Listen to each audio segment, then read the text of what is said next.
Hello guys, welcome to Cineverse. আজকে আমরা কথা বলবো মুভি রিলেটেড দুর্দান্ত কিছু খবরাখবর নিয়ে।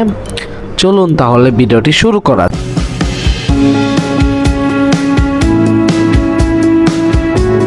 ব্যাটম্যান 2 যেটা সামনের বছর রিলিজ হওয়ার কথা ছিল, সেটা হয়তোবা ডিলে হতে পারে। বলা হইতাছে যেটার ফিল্মিং এতদিনে শুরু হওয়ার কথা ছিল, সেটা এখনও শুরু হয় নাই। থর যে প্লে করে ক্রিস হেমসওয়ার্থ, সে বলছে যে after filming Doomsday as a Thor হিসাবে তাকে আমরা পরবর্তী সময়েও দেখতে পারবো। সেবাস্টিয়ান স্ট্যান, সে হচ্ছে উইন্টার সোলজার প্লে করে আর কি মার্বেল স্টুডিওর। সে বলল যে তাকে কেউ জিজ্ঞেস করছিল যে আপনি তো প্রজেক্টের উপর প্রজেক্ট সাইন করতেছেন, তো আপনি কি সিক্রেট ওয়ার্সের ভিতর থাকবেন না? সে রিপ্লাই করলো যে আমি অনেক সুন্দর সময় কাটাইছি আরডিজের সাথে, এবং আমার ক্যারেক্টার, যে ক্যারেক্টারটা আমি প্লে করি মার্বেল স্টুডিওতে, সেই ক্যারেক্টারের সাথে কি হবে সেটা ডুমসডে শেষে তোমরা দেখতে পারবে। তারপর এই খবরটা পাওয়া যেতেছে ডেয়ারডেভিল বর্ন অ্যাগেনের সিজন 2 এখনও রিলিজ হয়নি, তবে সিজন 3 এই বছরের শেষ দিকে হয়তোবা শুটিং শুরু হয়ে যেতে পারে, যেহেতু এটার 10 থেকে 12টা এপিসোড হইব এবং প্রতিটা এপিসোডের ভিতরে হয়তোবা মাল্টিভার্সাল লেভেলের কিছু দেখাতে পারে আমাদেরকে। তারপরে শোনা যাইতেছে যে পানিশার যে আছে মার্বেল স্টুডিওর যে ক্যারেক্টার, তাকে ওয়ার মেশিনের স্যুটে হয়তোবা দেখা যেতে পারে কমিক বুকের ভিতরে। এটা one of the epic scene ছিল মার্বেল স্টুডিওর, যখন পানিশার ওয়ার মেশিনের স্যুটটা পরে।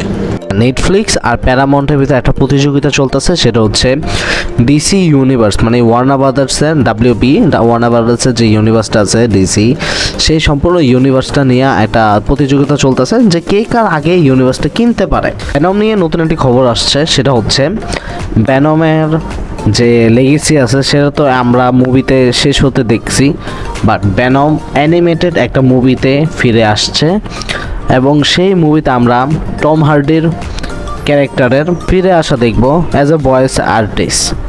এবার আসি হরর সেগমেন্টে। তো ইভিল ডেটের যে মুভিটা আছে ইভিল ডেড বার্ন, সেটা এখনও রিলিজ হয়নি, তবে এটার যে পরবর্তী আরও একটা পার্ট আছে সেটা অ্যানাউন্সমেন্ট করে ফেলছে, যেটার নাম হচ্ছে ইভিল ডেড র্যাট, যেটা ভবিষ্যতে চেঞ্জও হতে পারে। তারপর মার্বেল স্টুডিওর কেভিন ফাইকি, সে তার সম্পূর্ণ দায়িত্ব যা আছে সবার কাছে একদম গোছায় দিছে যে কে কোন দায়িত্ব পালন করবে, এবং সে সম্পূর্ণ ফোকাসটা করতেছিল অ্যাভেঞ্জার্স ডুমসডের উপরে। তারপরে এই খবরটাও সামনে আসতেছে যে মার্বেল এত সহজে আরডিজেরে ছাড়তেছে না। মানে এতদিন আমরা আরডিজেরে অ্যাজ এ আয়রন ম্যান হিসেবে জানতাম, এখন ডক্টর ডুম হিসেবে জানবো ডুমসডে মুভির মাধ্যমে। তো মার্বেল বলতেছে যে এত সহজে আরডিজেরে তারা ফালায় দিবে না বা ছেড়ে দিবে না, তাকে আরও লম্বা সময় ধরে হয়তো বা রাখতে পারে। তারপরে জেমস গানের সুপার গার্ল মুভির ভিতরে সুপারম্যানের ক্যামিও থাকতে পারে।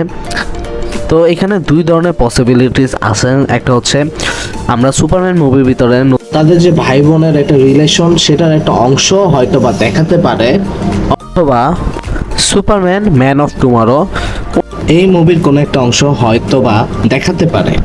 সব থেকে বড় একটা খবর আসছে, সেটা হচ্ছে হাল্ক স্পাইডারম্যানের ভিতরে মরতে পারে সম্ভবত।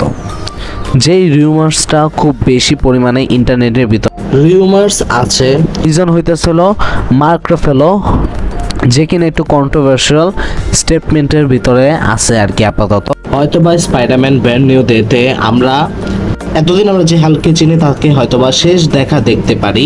তারপর বলা হইতাছে অ্যাভেঞ্জার্স ডুমসডের ভিতরে ডক্টর ডুমের কাছে একটা তলোয়ার থাকতে পারে এবং একটা শিল্ডও থাকতে পারে, যেটা কিনা লাইট মিডিয়াম ম্যাজিক পাওয়ার দিয়া লেস থাকবে আর কি। তো এই ছিল আজকের খবরাখবর। তো এই ভিডিওটাকে আমরা এখানে র্যাপ আপ করতেছি। তবে আমি একটা কথা বলতে চাই, যেহেতু এই ভিডিওটা আমার প্রথম ভিডিও, সো এটার ভিতরে অনেক ধরনের ল্যাকিংস থাকতে পারে, অ্যান্ড সামনে আস্তে আস্তে হয়তো এই ল্যাকিংস আপনারা পাবেন না ইনশাল্লাহ। সো সাবস্ক্রাইব করে পাশে থাকুন।